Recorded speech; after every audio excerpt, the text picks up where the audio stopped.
Good afternoon, girls. How are you? So now we're gonna finalize in this video our previous lesson about electronic configuration, or how to distribute electrons on the main shells of each energy level in the atom. So we have the rule that says that each energy level, to be saturated or full, to be stable, it has to be full. How we are going to know the number of electrons in each energy level? By using the rule of 2 multiplied by n to the power of 2. N is a variable. It can be changed, but these 2's, we can't change them. What does this exponent mean, or power mean here? It means that I have to multiply n times n, and this 2, we have to multiply it with the result. So sometimes this n can be 1. Sometimes it can be 3, sometimes it can be 4. And this rule can only be applied for what? It's only applicable for only the first 4 energy levels. Let's keep this note in mind. The rule only applies for the first 4 energy levels. Afterwards, we're gonna discuss the way. Okay, let's explain the main case. Here we have the first energy level number 1, energy level number 2, energy level number 3, and energy level number 4. How am I going to calculate the number of electrons in each energy level using this rule, 2n to the power of 2? This rule gives us the maximum number of electrons that I can put inside each energy level. Like for the first one, number 1 is going to be like this: 2 times n, which is 1 here, to the power of 2. If I put 1 to any power, it's going to stay 1, because if I multiply 1 times 1 times 1 times 1, it's going to stay 1. So 1 times 2 equals what? 2. So I am allowed to put only 2 electrons in the first energy level, and it's going to be filled with these electrons. Okay, for energy level number 2, I have to multiply 2 times what here instead of the n? 2, because I'm calculating the amount or the number of electrons that the second energy level can take, the maximum number. I can put 1, 2, 3, whatever, but it has a maximum limit. So 2 here to the power of 2. Okay? So what does this power mean? It means 2 times 2. 2 times 2 equals 4, times another 2 equals what? 8.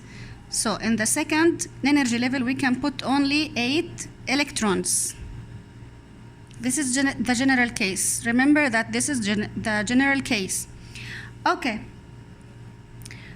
For like the third energy level, it's going to be like this: number 3, 2 times n. N is what here? 3. To the power of what? 2. What does this mean, 3 to the power of 2? It means 3 times 3 times what? 2 here. Okay? So 3 times 3 equals 9. 9 times 2 equals what? 18. It means that in the third energy level, we get to put how many electrons? 18 electrons. Okay, for the last energy level here, number 4, 2 times 4 to the power of 2. 4 times 4 equals what? 8 times 2 equals what? Sorry, 4 times 4 equals 16, times 2 equals what? 32.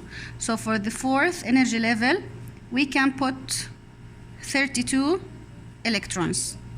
This is the case for the first four energy levels. Okay, if we have extra energy level, there's some atoms that has a huge number of electrons. How can I fill the next energy level from 5, 6, 7, 8, etc.?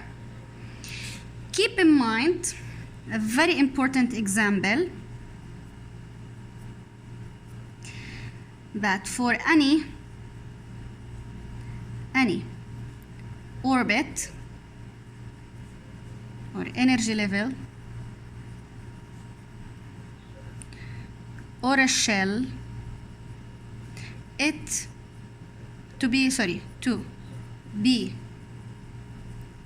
full, it's a must to have 8,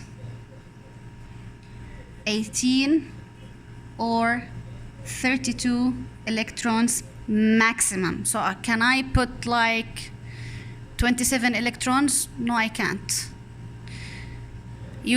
One of you would ask me a question, why, miss? It's less than 32.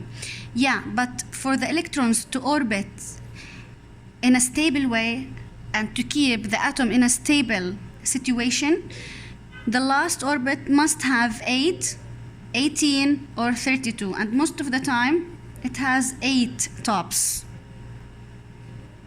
Let's explain it. We need an example, like if we choose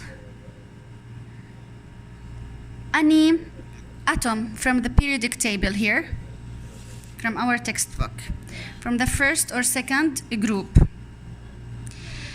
If we choose cesium, the atomic number for cesium is 55, which means that the atom has 55 electrons. How we are going to distribute to apply the two rules that we have learned? Here is cesium.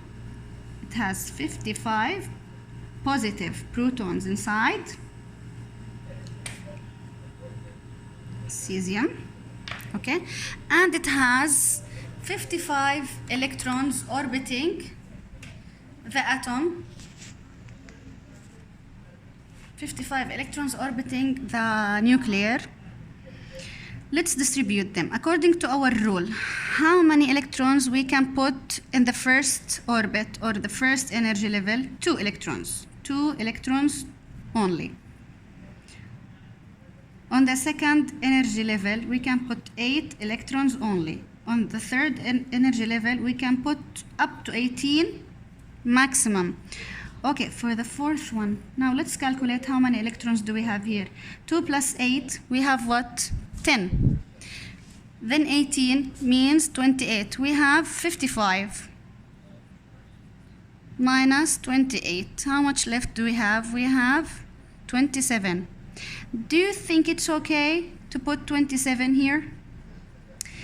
Like you're gonna say, yeah, 27 is less than 32, so why not?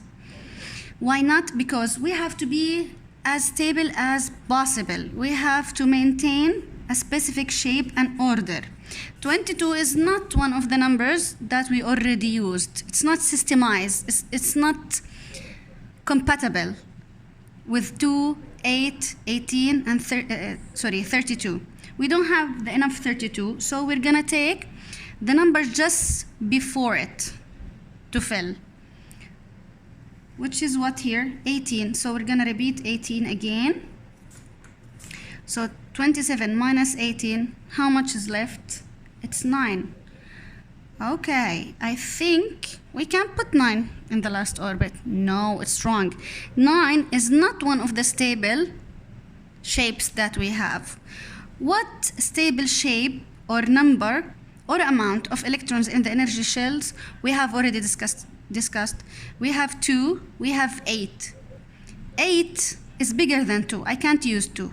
2 is an exception. I can't use 2 in the outer shells because the energy shell that or energy level that contains 2 electrons is very tight, is very small. We can't use it. So we prefer to use either 18 or 8. I don't have the 18. I have 9.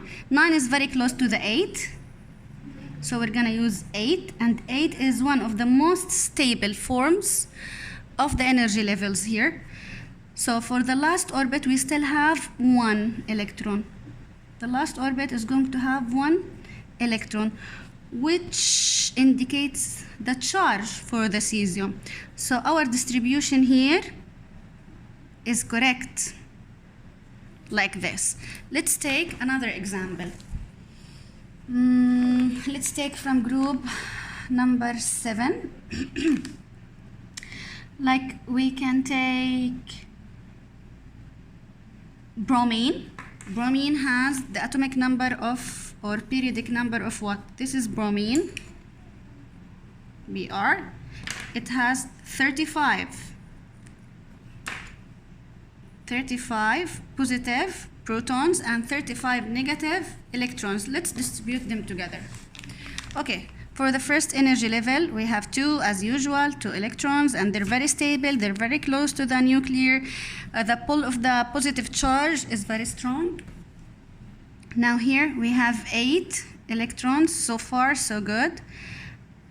For the third energy level, we're gonna have 18. So till now we have 28. 35 minus 28 equals what? 15 minus 8 equals what? 7. Can I put 7 in the last energy level? Yes, I can. Why? This time I can. Because 7 is very close to the 8. I only need to add 1 electron from outside to get 8 in my last orbit. 8 is the most stable form of energy levels. That's why I can put 7 here. It's very close to the 8.